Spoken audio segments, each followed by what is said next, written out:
My dear people of Southern Cameroons, my dear people of Amazonia, fellow Africans who have the opportunity to watch this communication, and I should say this message is also being extended to world leaders, especially those of the West. Today is the first day in the month of February, in the year of the Lord 2019.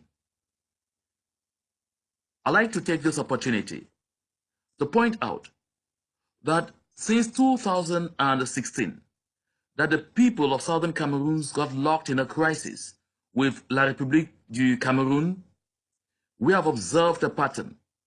We have observed a certain attitude that tells us that the entire world appears to be helpless before a serious, bloodthirsty dictator like Mr. Paul Biya. Even international instances that we knew in the past, I say in the past because today we are beginning to have a different view of those institutions as being serious defenders of human rights, have today turned a blind eye to the carnage that is going on in Southern Cameroons. I make specific reference to the Commonwealth of Nations, which is an organization to which Cameroon belongs. And Cameroon belongs to that organization particularly because of the people of the Southern Cameroons. I also refer to the United Nations Commission on Human Rights and Freedom, which has recently admitted La République du Cameroun into its high circles, despite all what the entire world is seeing in full operation in Southern Cameroons.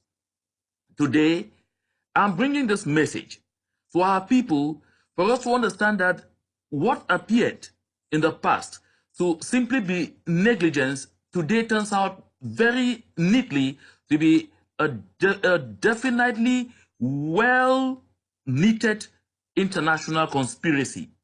And this conspiracy is led by France. My dear people, while the days ahead will be very defining for our struggle because of the mobilization of forces of other Central African countries at the behest of France to fight our unarmed people, basically because we are asking for our rights, the days are also going to be quite hot on the diplomatic front.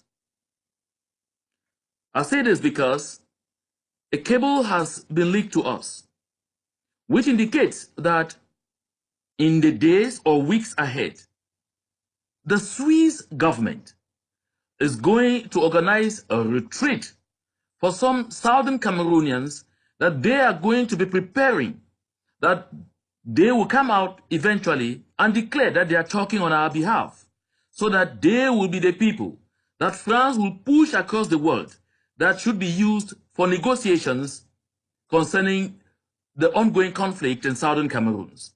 And the objective is mainly to ensure that all our years of suffering, that the sacrifices we have made this far, that every dream that we have will be crushed just to protect the economic interests of France.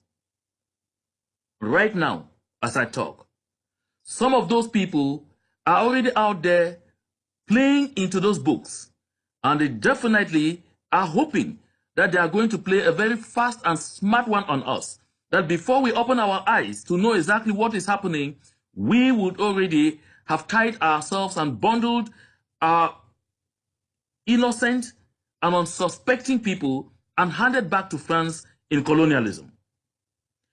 I say this to draw the attention of our African brothers and sisters who until now, for the good part, have stayed aloof and watched us in total resignation as we battle a force that is not out there for anything else but to annihilate the people of Southern Cameroons.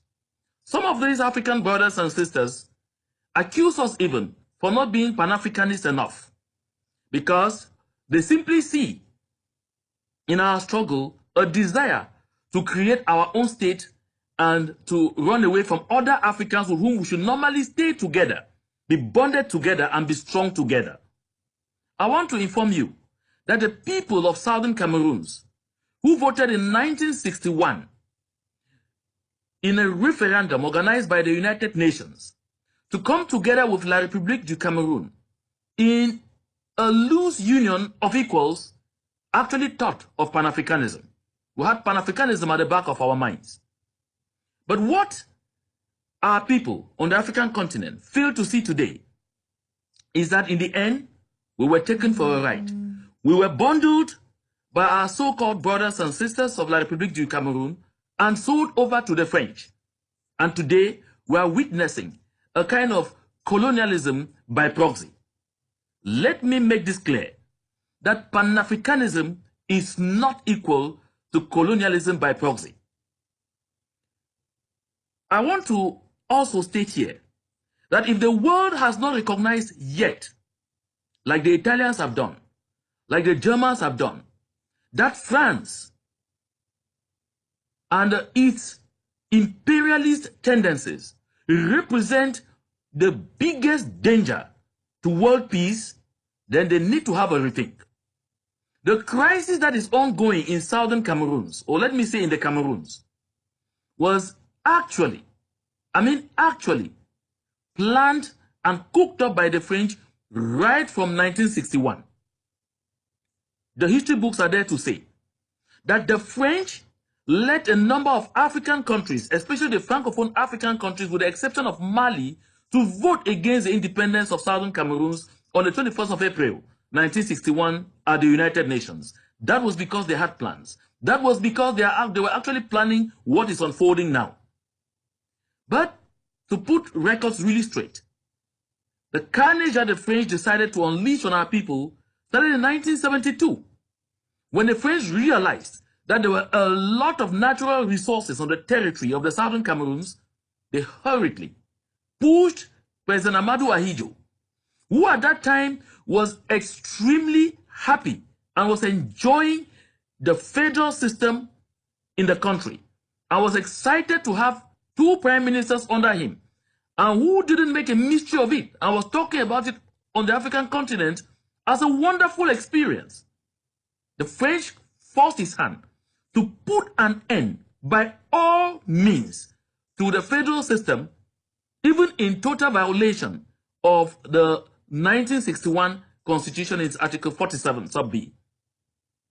And the reason was because the French wanted to have unfettered access, unchecked access to our natural resources without having to answer any questions to a people of southern Cameroons who were already so enlightened and who would have loved to know exactly how our resources were being exploited and what we stood to benefit in terms of ensuring the development of our land. That is when the seeds of this discord were sown.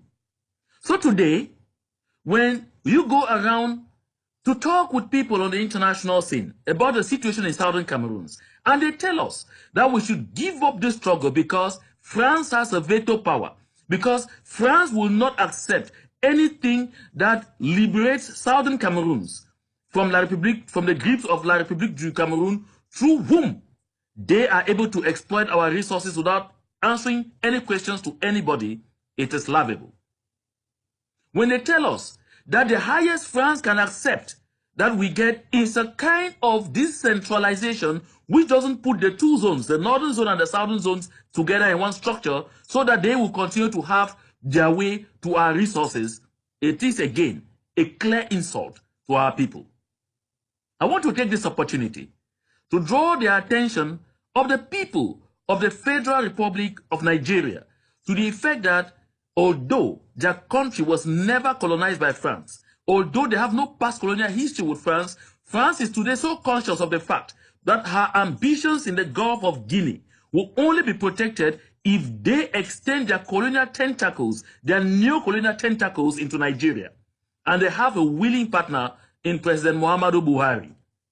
That is why, in the days ahead, don't be shocked to hear that there has been a serious insurrection or a war that is ongoing in Taraba State, in Cross River State, because the French are cooking this up with the complicity of the Buhari administration in order to blame it on Southern Cameroons because they have done everything possible to get the government of President Buhari come into open war, engage the Nigerian military directly into the Southern Cameroons to protect French interests. Because they failed to secure that, they think the only way to do is to force the hand of Nigeria. And because Mr. Buhari has made it clear to them, he will find it difficult to pass such a resolution through the Nigerian parliament, they now felt and they feel that the only way to get to that will be to organize such a charade of an attack, blame it on Southern Cameroonians, and then force the Nigerian government, make it easy for President Buhari to send troops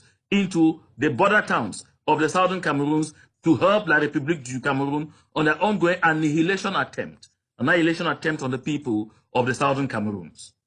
Again, it is also an approach to see how to create confusion and try a way to get involved in the elections in Nigeria and guarantee that Mr. Buhari stays in place, because they find in Mr. Buhari a willing horse that is anxious because of his power greed to continue to give the basic kind of support that the French want to implement their policies in the Gulf of Guinea.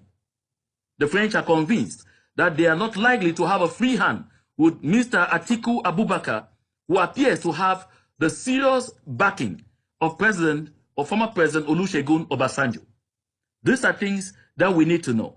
I'm drawing the attention of the people of the Federal Republic of Nigeria, the attention of the people of Southern Cameroons, the attention of the people of Africa, and the attention of the leaders of the world to take note of this charade, that the French are cooking out something simply because they want to continue milking not only Africa, but the people of Southern Cameroons to fuel their economy to our detriment. If the veto power that France has is basically to ensure the continuous and permanent loss of lives on the African continent, then it is regrettable that the rest of the world will sit down and watch such a thing happen. And I want to say this very clearly and honestly, that the people of Southern Cameroons today, where we are determined to die one after the other until we are completely wiped out for the French to protect their veto power.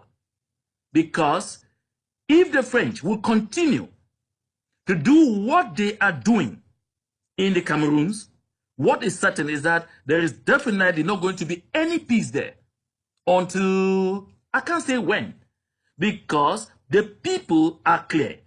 We have already lost tens of thousands of our people killed in the name of the French Republic, killed in the name of the pleasure of the people of France.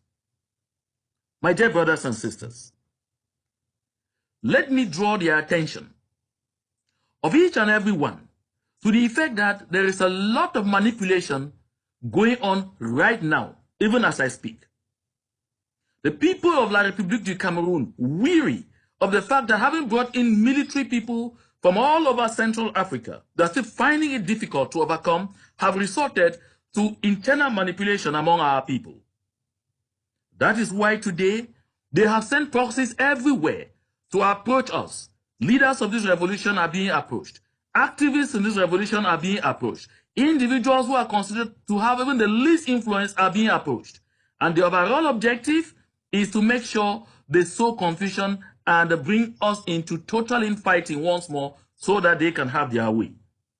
That is how, as soon as they approach someone in the newly created Ambazonian military force, the AMF, I wonder what leverage they actually think they have to be able to dictate a ceasefire. They rush quickly to social media to announce that the AMF is about to call a ceasefire and that the AMF is already calling on everybody to lay down their arms. I think we already followed an audio that came out before this plan is being hatched that announced that on the 4th of February, everybody should put down their arms. Let us know that those who continue to tell us that the independence we are seeking, that the freedom we are gunning for is a forlorn dream, is a pipe dream, because it will never come to pass, and they ask us to look back at the number of years we have been fighting. Let me also remind them that behind every successful man lies a good number of years of failure.